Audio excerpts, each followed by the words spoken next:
Welcome to Angels and Seer Stones. I'm Chris. And I'm Christine.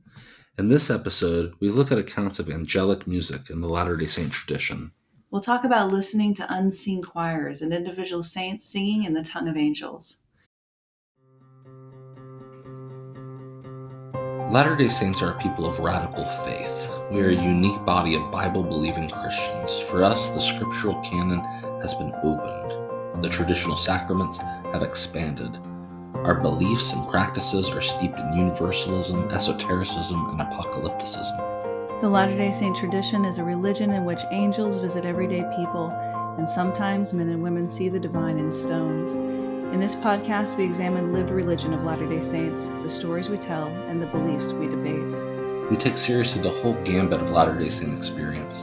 Thank you for joining us for this episode of Angels and Seer Stones. As Latter-day Saints, we're sometimes hesitant to acknowledge certain Christian traditions revolving around angels. We're reluctant to recognize ideas that are present in Scripture.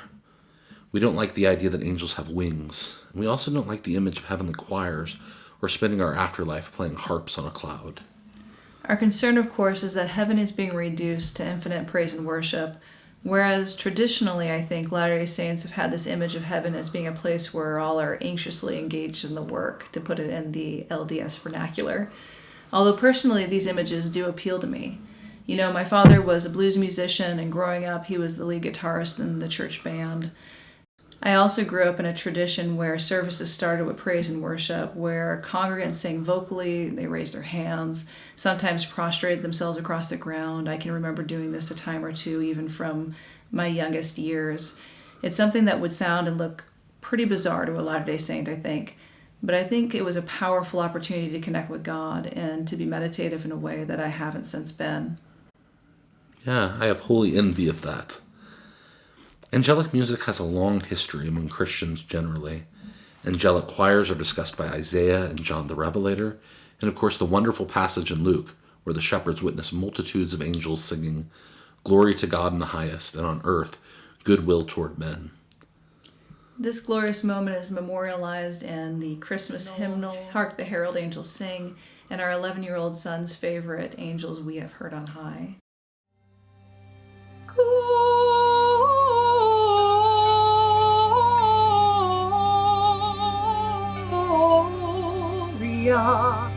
in excelsis Deo,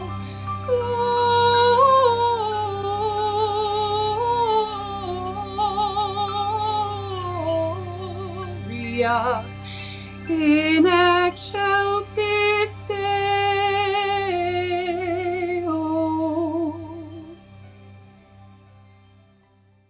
Those are the vocals of my mission companion, my trainer for my time serving in Japan. I just think it's absolutely beautiful. There have been a large number of these experiences in the history of the Latter-day Saint tradition. Some have reported hearing choirs at the deathbed of loved ones. One account that I really enjoy is from Prescindia Huntington, who recalled hearing angels sing in the first Latter-day Saint temple in Kirtland, Ohio. At a fast meeting, I was in the temple with my sister Zina. The whole of the congregation were on their knees, praying vocally, for such was the custom at the close of these meetings when Father Smith presided. Yet there was no confusion. The voices of the congregation mingled softly together. While the congregation was thus praying, we both heard, from one corner of the room above our heads, a choir of angels singing most beautifully.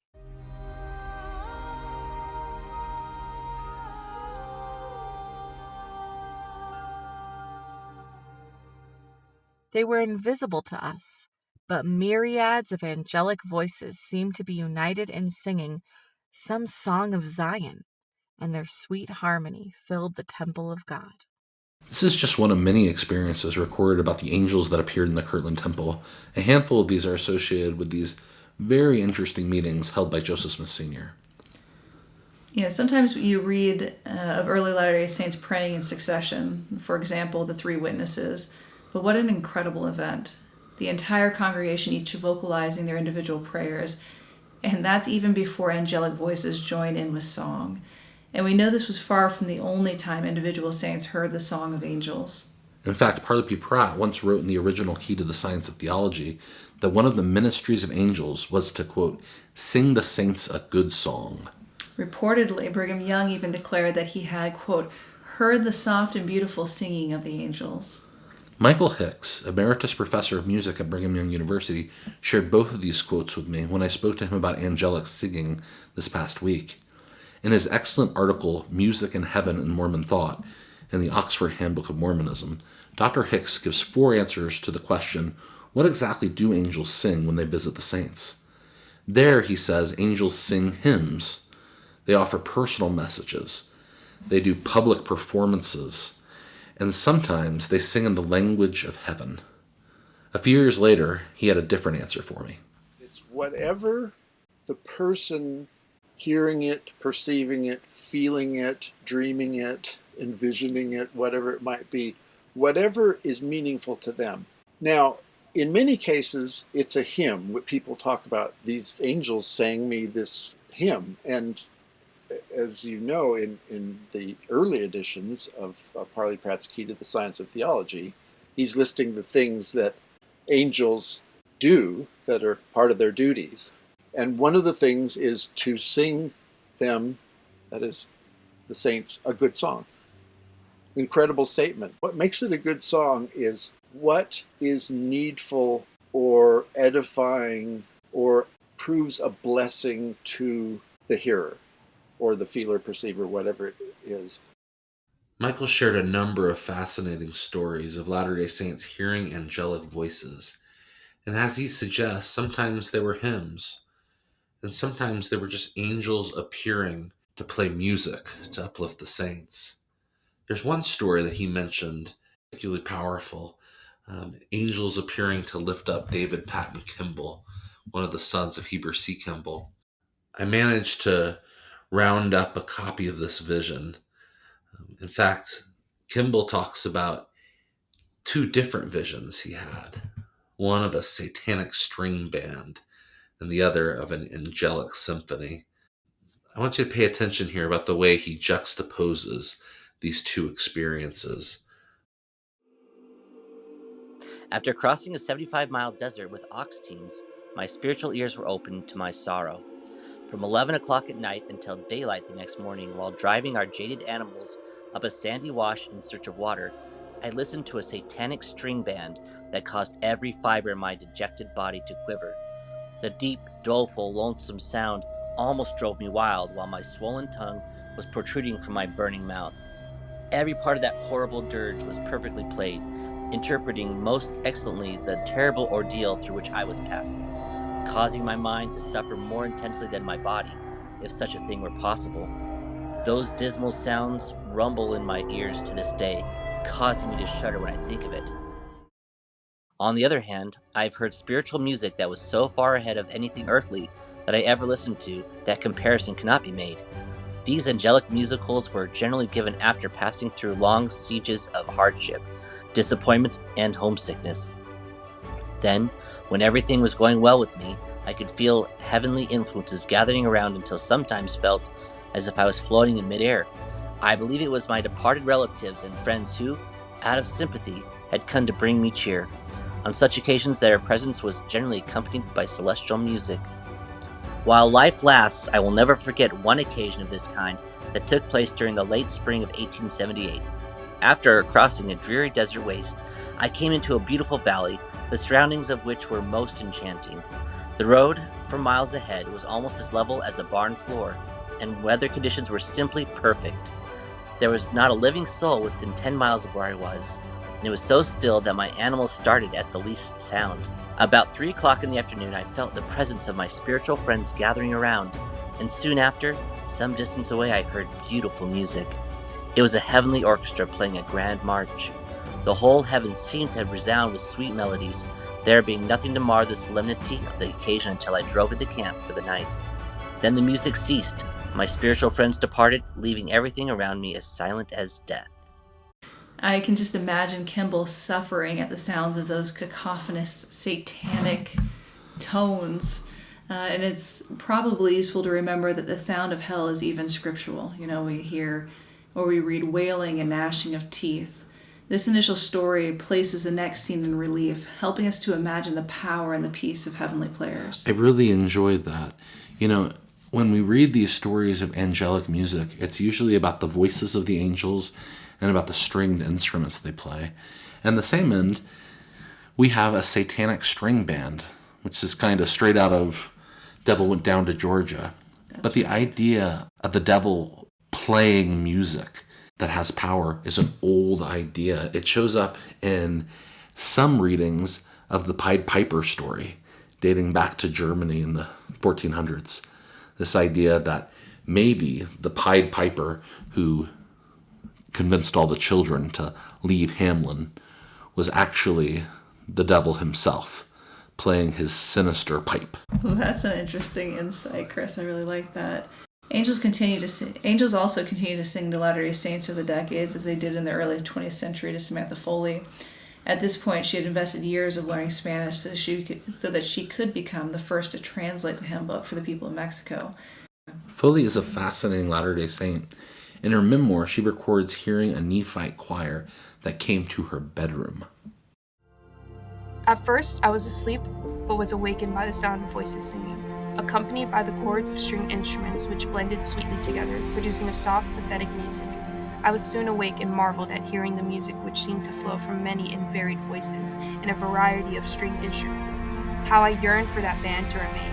I longed to see and know them, but such exquisite rapture was not for me to enjoy, only as a token and witness to me that all my struggles and endeavors, my patience and sacrifice had been accepted by my Heavenly Father, and that the spirits of the Nephite race were cognizant of all my endeavors to do good to their prosperity. Nor was I left to contemplate upon the lone visit of their part, but they came again and again. The visitations were repeated for 7 successive times a week or more between. Whenever this miraculous visitation came, it filled my soul with comfort and ecstatic joy. I shared this account with Michael Hicks last week, and he told me about another 19th century Latter-day Saints who met with Nephite angels. Thomas Durham was a composer, a very prominent musician in Parowan, Utah. Very interested in choir directing, and he'd written some things so on. And so he was given a blessing by Cyrus Wheelock that he would be given songs, and that they would come from heaven. Thomas Durham had a dream in which a horn was being played by a Nephite warrior, and it was a lamentation for the decimation of his people. Now I'm going to sing you the song. I'm going to sing you the tune because it's here in the primary songbook. It was in the primary songbook until 1951.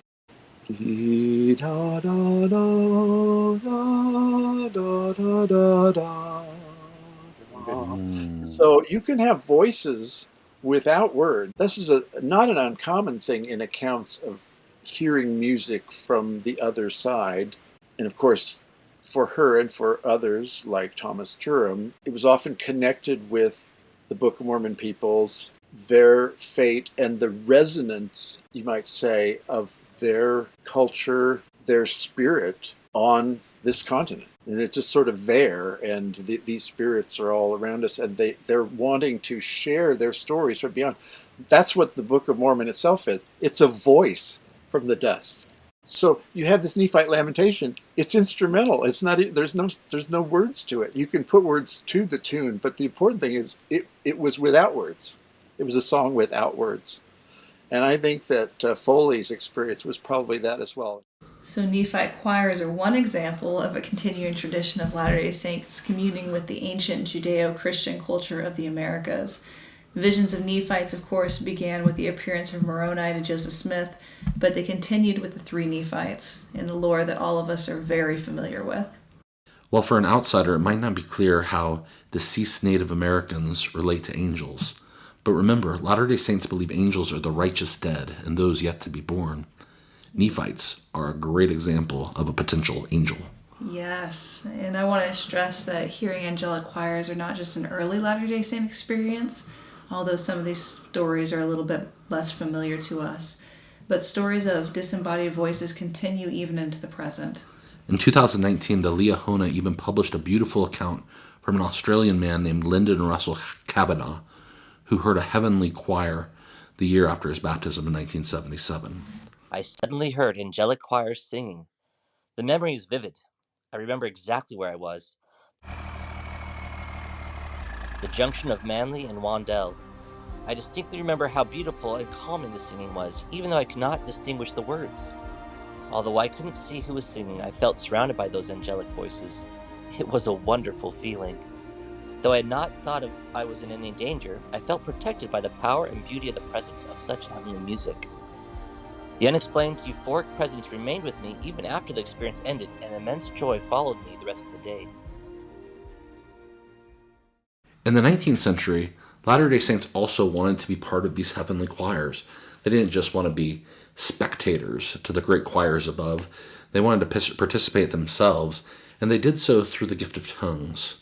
Remember, early Latter-day Saints did not think about tongues simply as a way of communicating in foreign languages like we do today when sisters and elders are serving missions. They thought of tongues as a means of worship, public demonstration that God had blessed them with otherwise unknown languages. It was miraculous. Sometimes people spoke in what they believed was a Native American dialect. Other times it was the Adamic language that had been lost at the Tower of Babel. A few Latter-day Saints were known for their ability to sing in the gift of tongues. One of these women was Elizabeth Ann Whitney, a wife of the prophet Joseph Smith, who would later marry Newell K. Whitney, and one of the original counselors in the Nauvoo Relief Society. This is from her obituary. Her voice was one of the rarest and sweetest tone, the recollection of which can never be forgotten, especially if she sang in the gift of tongues. It was said by the prophet Joseph that she sang in the language spoken of in the Garden of Eden, and this gift she retained during her long life, more than 80 years. You know, there are few Latter-day Saints living today that can say they've spoken in tongues or that they've sung in tongues. But Michael Hicks has done just that. Before his conversion to the Latter-day Saint tradition, while he was still a high schooler, Michael had become a charismatic Christian. During our conversation, he told me about his experience learning to speak in tongues and eventually singing with a group of fellow believers. My experience was always a group singing. And it would be at the end of a hymn that we'd all sung together, usually, and we'd all just start singing, and usually in tongues, because we'd already gone beyond the text of the hymn. And this notion of going beyond words is an important one to what you're looking at, you know, that it's a level beyond mere language. So we would be singing all in our individual tongues. Now, it all harmonized, and we thought, this is divine. I didn't realize till later that it's actually just because we were always all singing in the same pentatonic scale. It sounds very harmonious. So we could do that for half an hour, you know, at the end of a hymn. That's the most extreme example. Or I would go, I had experiences of going out into the woods and singing out loud in tongues as well as a solo practice. How much other people did that, I don't know. Latter-day Saint literature sometimes references people singing in tongues to the tune of some hymn. So people recognize the tune. We'll speak more about the gift of tongues in the future. Yes, we will. The topic that excites me quite a bit. You know, it's fascinating that in the early Latter-day Saint tradition, when we do have these examples of people singing in tongues, that it's almost exclusively women. So we have Michael Hicks talking to us today about his own experience. But in the 19th century, I think we have more examples of women having this unique and sacred experience than we do of their male counterparts. You know, there's something very powerful in the idea of pulling music from the other side of the veil. And speaking to Michael Hicks, I learned that it's not so unusual for musicians to believe a melody came via a dream or a revelation. And it's fitting that this experience has become part of the Latter-day Saint tradition. Right, specifically because it's a restoration. This is an idea that shows up in Isaiah and the book of Revelation. Choirs of angels are present in the ancient faith, and apparently they were part of the foundations of our current dispensation. As we leave you, we're going to include just a short segment of a YouTube video by Jenny Weaver, who runs a YouTube page about charismatic Christianity, and it's her singing in tongues.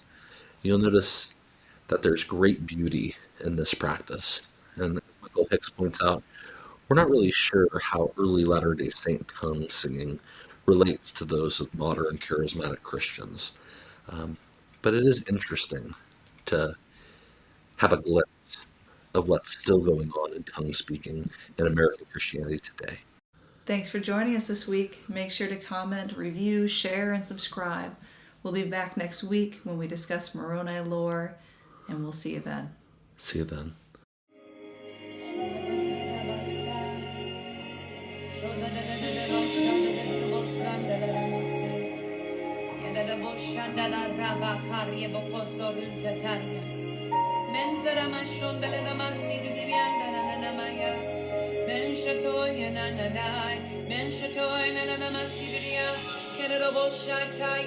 Keraboshataya, Keraboshanana Masiri and Makona Yane,